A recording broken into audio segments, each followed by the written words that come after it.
नमस्कार, मैं प्रिया। आज है 26 अगस्त। चले जानते हैं बिहार की 25 बड़ी खबरों को। बिहार में कोविड-19 प्रभावितों की संख्या पहुंची 1,24,000 के पार। बिहार में कोविड-19 प्रभावितों की संख्या लगातार बढ़ती जा रही है। स्वास्थ्य विभाग की तरफ से साझा की गई जानकारी के अनुसार बीते दिन पिछले 24 घंटे में 1,444 नए मामलों की पुष्टि की गई है, जिसके बाद प्रभावितों की कुल संख्या 1,24,827 पर पहुंच गई है। अगर हम प्रभावित जिलों की बात करें तो इसमें अररिया में 76, अरवल में 4, औरंगाबाद में 27, बांका में 7, बेगूसराय में 46, भागलपुर में 54, भोजपुर में 20, बक्सर में 14, दरभंगा में 27, पूर्वी चंपारण में 23, गया में 47, गोपालगंज में 30, जमुई में 6, जहानाबाद में 14, कैमूर में 9, कटिहार में 24, खगड़िया में 10, किशनगंज में 85, लखीसराय में 38, मधेपुरा में 32, मधुबनी में 64, मुंगेर में 5, मुजफ्फरपुर में 80, नालंदा में 37, नवादा में 15, पटना में 262, पूर्णिया में 34, रोहतास में 39, सहरसा में 44, समस्तीपुर में 30, सारण में 44, शेखपुरा में 12, शिवहर में 14, सीतामढ़ी में 21, सिवान में 11, सुपौल में 29, वैशाली में 31, पश्चिम चंपारण में 71। स्वास्थ्य विभाग की तरफ से बीते दिन शाम 4 बजे तक जारी किए गए अपडेट के अनुसार कुल मिलाकर 1,04,531 मरीज ठीक हो चुके हैं। इसके साथ ही कोविड-19 की वजह से अब तक 644 लोगों की जान जा चुकी है। बिहार में बीते दिन से शुरू हुई सिटी बस सर्विस की सेवा। बिहार में कोविड-19 के माहौल के बीच बीते दिन बस की सेवा शुरू करवा दी गई है। Patna airport city bus service सहित सभी रूटों पर सिटी बस सर्विस का परिचालन शुरू करवा दिया गया है। बसों का परिचालन फिर से बहाल किए जाने से यात्रियों में खुशी साफ तौर पर देखने को मिली। कामकाजी महिलाओं को खास तौर पर राहत मिली है। आपको बता दें, बीते दिन पटना में बांकीपुर और मीठापुर बस डिपो से सिटी सर्विस की बसों के साथ अन्य बसों का परिचालन किया गया है। इतना ही नहीं, इस दौरान सभी तरह के दिशा निर्देश का पालन करते भी देखा गया। नीतीश कैबिनेट की बैठक में 49 एजेंडों पर लगाई गई मुहर। बिहार कैबिनेट की बैठक में बीते दिन 49 एजेंडों पर मुहर लगाई गई है। इस बैठक में कृषि आधारित उद्योग को बढ़ावा देने के लिए नई प्रोत्साहन नीति पर भी मुहर लगा दी गई है। बिहार कृषि निवेश प्रोत्साहन नीति 2020 की मंजूरी भी दे दी गई है। इसके अलावा फसलों की उत्पादकता बढ़ाने के लिए बाजार मुहैया करवाने तक नीति में प्रावधान किए गए हैं। गया के फाल्गु नदी में बाएं तट पर विष्णुपद मंदिर के निकट नदी में पानी की योजना 226 करोड़ रुपए की प्रशासनिक स्वीकृति और खर्च करने पर भी मुहर लगा दी गई है। इतना ही नहीं, मान्यता प्राप्त राज्य की अल्पसंख्यक माध्यमिक विद्यालय के शिक्षक कर्मियों को 7वां वेतनमान देने का फैसला भी किया गया है। चुनाव प्रचार के लिए जदयू ने लॉन्च किया अपना नया पोर्टल। आगामी बिहार विधानसभा चुनाव को ध्यान में रखते हुए चुनाव प्रचार का सिलसिला जारी है। वहीं इसी को ध्यान में रखते हुए जनता दल यूनाइटेड की पार्टी ने वर्चुअल रैली की तरफ बड़ा कदम उठाया है। निर्वाचन आयोग की गाइडलाइन जारी करते हुए जदयू ने खुद का डिजिटल प्लेटफॉर्म तैयार किया है, जिसका नाम जदयू लाइव दिया गया है। इस डिजिटल प्लेटफॉर्म के माध्यम से 6 सितंबर को मुख्यमंत्री नीतीश कुमार वर्चुअल रैली करने वाले हैं, जिसकी जानकारी भवन निर्माण मंत्री अशोक चौधरी ने दी है। दरभंगा एयरपोर्ट पर 25 अक्टूबर से शुरू हो सकती है उड़ानें। दरभंगा वासी 25 अक्टूबर के बाद से उड़ानों का लाभ उठा सकते हैं। मिली जानकारी के अनुसार आगामी 25 अक्टूबर से दरभंगा एयरपोर्ट से देश के 3 बड़े शहरों के लिए हवाई सेवाएं शुरू होने का अनुमान लगाया गया है, जिसके बाद उत्तरी बिहार खासकर मिथिलांचल के लोगों को हवाई जहाज से यात्रा करने के लिए पटना का सफर तय नहीं करना होगा, जिसके तहत स्पाइस जेट अब दरभंगा एयरपोर्ट से मुंबई, बेंगलुरु और दिल्ली रूट पर विमानों का संचालन शुरू करेगी। इसके साथ ही रीजनल कनेक्टिविटी स्कीम के तहत इन विमान सेवाओं की शुरुआत करवाई जा रही है। सुशांत सिंह राजपूत मामले में सीबीआई ने मुंबई पुलिस के 2 कर्मियों को भेजा समन। सुशांत सिंह राजपूत के मामले में तहकीकात कर रही सीबीआई की टीम ने मुंबई पुलिस के 2 कर्मियों को समन भेज दिया है, जिसके बाद सुशांत सिंह राजपूत मामले में जांच अधिकारी और बांद्रा पुलिस स्टेशन के एक सब इंस्पेक्टर समेत 1 को शामिल किया गया है। वहीं सीबीआई ने बीते दिन सुशांत के फ्लैट में रहने वाले सिद्धार्थ पिठानी, रसोईया नीरज सिंह और घरेलू सहायक दीपक सावंत को पूछताछ के लिए दोबारा से बुलाया था। वहीं मुंबई पुलिस की एक टीम भी सुबह डीआरडीओ के गेस्ट हाउस पहुंची थी, जिससे सीबीआई ने पूछताछ की है। मुख्यमंत्री ने पटना रिंग रोड परियोजना एवं निर्माणाधीन कच्ची दरगाह बिद्दुपुर चैलेंज गंगा पुल का किया निरीक्षण। बीते दिन मुख्यमंत्री नीतीश कुमार ने 2 महत्वपूर्ण योजनाओं का निरीक्षण किया है, जिसके तहत पटना रिंग रोड परियोजना एवं निर्माणाधीन कच्ची दरगाह बिद्दुपुर गंगा पुल का निरीक्षण किया है। इस दौरान उन्होंने पटना रिंग रोड परियोजना के कन्हौली में आसमा तक निर्माणाधीन पथ का अवलोकन किया है। इतना ही नहीं, इस परियोजना में गंगा नदी के 2 पुल बनाए जा रहे हैं। इसके साथ ही 6 लेन सड़क के निर्माण का आदेश भी जारी कर दिया गया है। वहीं निरीक्षण के क्रम में मुख्यमंत्री ने ग्रामवासियों से बातचीत भी की और उनकी समस्याओं को भी सुना है। साथ ही मुख्यमंत्री ने वहां मौजूदा ग्रामीणों से कोविड-19 संक्रमण से बचने के लिए मास्क पहनने की अपील की है। बिहार में रिकवरी दर पहुंची 83.74% पर। बिहार में कोविड-19 संक्रमित मरीजों के स्वस्थ होने की दर में लगातार बढ़ोतरी देखी जा रही है। मंगलवार को स्वास्थ्य विभाग की तरफ से साझा की गई जानकारी के अनुसार बिहार में ठीक होने वालों की संख्या 83.74% पर पहुंच गई है, जबकि 15 अगस्त को स्वस्थ होने वाले की दर में 67.39% दर्ज की गई थी। वहीं पिछले 10 दिनों में 16.37% की बढ़ोतरी देखी गई है। बिहार में 1444 नए मामले बीते 24 घंटे में मिले हैं। इसके साथ ही संक्रमितों की संख्या 1,24,000 के पार पहुंच गई है।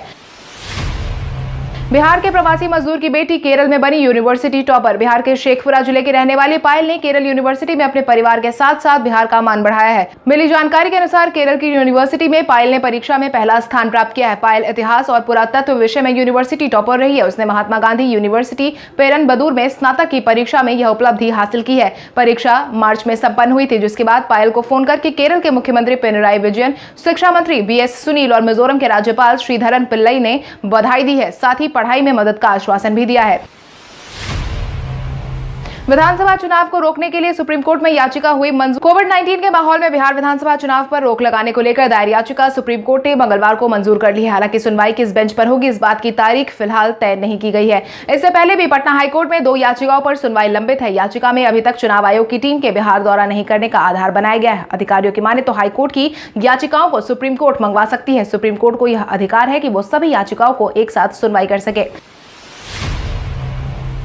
आज बिहारी पहचान में हम बात करेंगे शेख हर्ष सुमन की। शेख हर्ष सुमन फिल्म अभिनेता, एक्टर, प्रोड्यूसर, निदेशक और गायक भी है, जिनका जीवन बिहार के राजधानी पटना में गुजरा था। उनका जन्म बिहार की राजधानी पटना में 7 दिसंबर 1962 को हुआ था। शेख हर्ष सुमन ने अभिनय की दुनिया में अपना परचम तो फहराया ही, राजनीति में भी वो काफी सक्रिय नजर आए हैं। शेख हर्ष सुमन ने बतौर अभिनेता कई फिल्मों में काम किया, जिसमें उत्सव ने पर्दे पर सुर्खियां बटोरी थी। वहीं टीवी सीरियल्स की बात करें तो शेख हर्ष सुमन ने वाह जनाब वाह, देख भाई देख, कभी इधर कभी उधर, छोटे बाबू, अंदाज, अमर प्रेम, विलायती बाबू समेत कई सीरियल में भी काम किया है। इतना ही नहीं, शेख हर्ष सुमन ने कई सारे अवार्ड शो को भी होस्ट किया है। वहीं कई सारे शो में वो बतौर जज भी नजर आए हैं, जिसमें लाफ्टर चैलेंज का नाम शामिल है। बिहार में एडवोकेट वेलफेयर स्टैंप की बढ़ी कीमत। बिहार में एडवोकेट वेलफेयर स्टैंप की कीमत को बढ़ा दिया गया है, जिसकी जानकारी बिहार सरकार की तरफ से साझा की गई है। बिहार के उप मुख्यमंत्री सुशील कुमार मोदी ने इस संबंध में ट्वीट करके बताया है कि सरकार ने स्टैंप की कीमत 15 रुपए से बढ़ाकर 25 रुपए कर दी है। उन्होंने ट्वीट कर लिखा है कि बिहार सरकार ने प्रत्येक दस्तावेज पर लगने वाले एडवोकेट वेलफेयर स्टैंप की कीमत 15 रुपए से बढ़ाकर 25 रुपए कर दी है। इस तरह के प्रयोग से फर्जीवाड़े पर रोक लगाया जा सकता है। साथ ही किसी अधिवक्ता की जान जाने के बाद वेलफेयर फंड से मदद का प्रावधान भी किया गया है। शिक्षा विभाग ने की 18 जिलों में बाढ़ से प्रभावित स्कूल की सूची की मांग। शिक्षा विभाग ने राज्य के 18 जिलों में बाढ़ के कारण प्रभावित विद्यालय भवनों के आधारभूत संरचना समेत अन्य क्षति की रिपोर्ट मांगी है। बिहार शिक्षा परियोजना परिषद ने सभी जिलों के प्रारंभिक शिक्षा एवं सर्व शिक्षा अभियान के जिला कार्यक्रम पदाधिकारी को इस बात की जानकारी दे दी है। असैनिक कार्य प्रबंधक भोला प्रसाद सिंह ने जिलों को भेजे गए पत्र में कहा है कि यदि बाढ़ के कारण आपके जिले के विद्यालय भवनों के आधारभूत संरचना को कोई क्षति हुई है तो क्षति का विस्तृत आकलन करते हुए विहिप प्रपत्र के साथ आपदा प्रबंधन को सॉफ्ट और हार्ड कॉपी दोनों मुहैया करवा दे। इसके एक प्रति लिपि कार्यालय को भी उपलब्ध करवाएं। बिहार BSEB OFSS की सेकंड कट ऑफ लिस्ट हुई जारी। बिहार स्कूल एग्जामिनेशन बोर्ड ने एकेडमिक सत्र 2020-21 के लिए इंटरमीडिएट में दाखिला के लिए online facilitation system for students की दूसरी कट ऑफ लिस्ट जारी कर दी है। जिन छात्रों ने BSEB इंटरमीडिएट दाखिले के लिए अप्लाई किया था, वो cut off list online OFSS के आधिकारिक वेबसाइट OFSSBihar.in पर जाकर देख सकते हैं। तीसरी मेरिट लिस्ट 29 अगस्त को जारी होने की उम्मीद जताई गई है। वहीं बोर्ड ने पहली लिस्ट 7 अगस्त 2020 को जारी कर दी थी। मुजफ्फरपुर में एक हफ्ते में चालू हो जाएगा 500 बेड का कोविड केयर अस्पताल। कोविड-19 के बढ़ रहे माहौल के बीच मुजफ्फरपुर जिले में जल्द ही एक हफ्ते के अंदर 500 बेड के अस्पताल के शुरू होने का दावा किया गया है। इसके तहत केंद्रीय गृह राज्य मंत्री नित्यानंद राय ने बीते दिन पताही हवाई अड्डा परिसर में बन रहे कोविड-19 अस्पताल का निरीक्षण किया है, जहां अधिकारियों और इंजीनियर से बातचीत करके उन्होंने बताया है कि 31 अगस्त तक काम पूरा हो जाएगा और इसी सप्ताह उद्घाटन के साथ अस्पताल में इलाज शुरू हो जाएगा।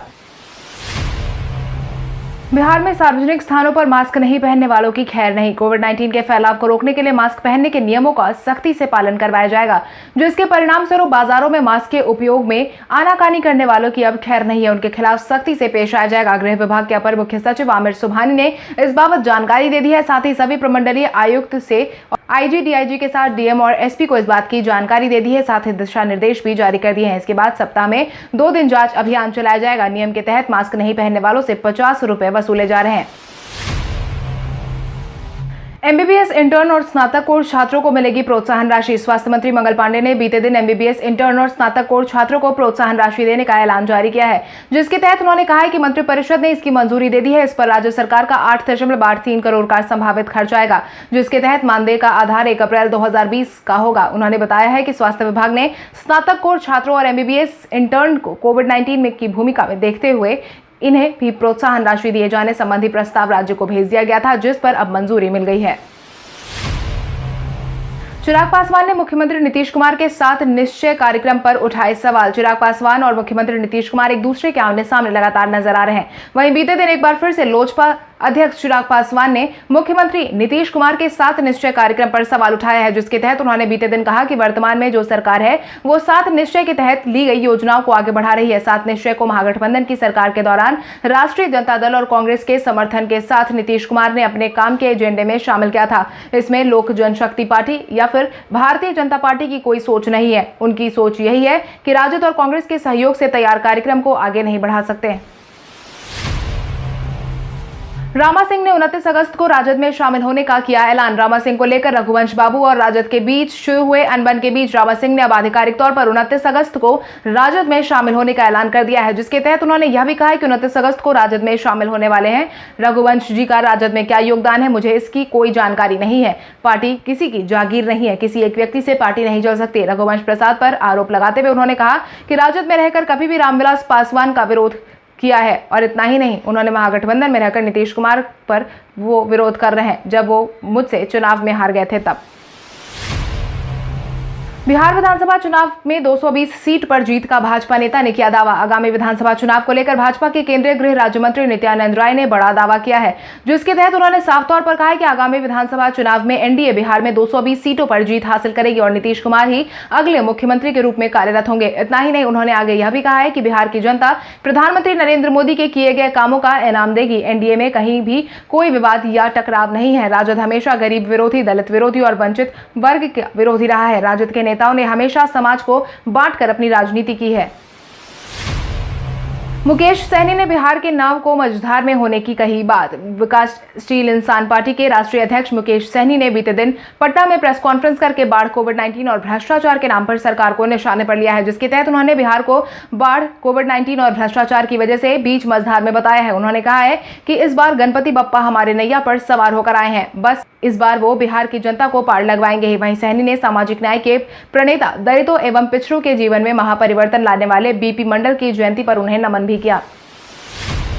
उप मुख्यमंत्री सुशील कुमार मोदी ने विपक्ष पर साधा निशाना। उप मुख्यमंत्री सुशील कुमार मोदी ने कहा है कि प्रधानमंत्री नरेंद्र मोदी के निर्देश पर कोविड-19 चिकित्सकों को समर्पित 500 बेड के अत्याधुनिक अस्पताल का उद्घाटन करवाया गया। अस्पताल को सेना के 115 डॉक्टर संभालने वाले हैं। सभी सेवाएं मुफ्त मिलने वाली है। गौर करने की बात यह है कि विपक्षी दल इस पीएम केयर्स फंड पर सवाल उठाती रही है, उसी से बिहार में यह दोनों विशिष्ट अस्पताल बनवाए गए हैं। राफेल विमान सौदे और पीएम केयर्स फंड दोनों मुद्दे पर कांग्रेस को सुप्रीम कोर्ट से मुंह की खानी पड़ी है। बाकी कसर जनता की अदालत पूरा करेगी।